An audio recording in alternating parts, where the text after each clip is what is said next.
আপনি কি অনুভব করেন যে মানুষ আপনাকে আগের মতো গুরুত্ব দিচ্ছে না?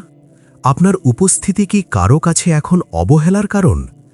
আজ আপনাকে বলবো নিজের দাম বাড়ানোর এমন ৩টি শক্তিশালী মনস্তাত্ত্বিক উপায় যা প্রয়োগ করলে যে কেউ আপনাকে সম্মান করতে বাধ্য হবে।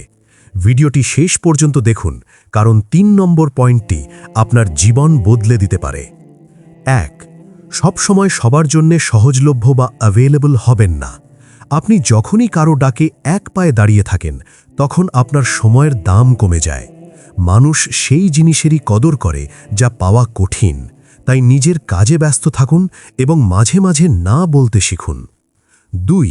প্রয়োজনের চেয়ে কম কথা বলুন। যারা সারাক্ষণ কথা বলে, লোকে তাদের কথাকে হালকাভাবে নেয়।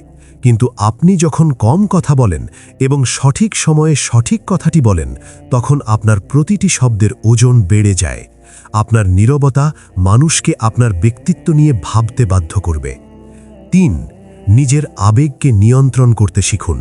ছোটখাটো বিষয়ে উত্তেজিত হওয়া বা সবার কাছে নিজের দুঃখের কথা বলা বন্ধ করুন।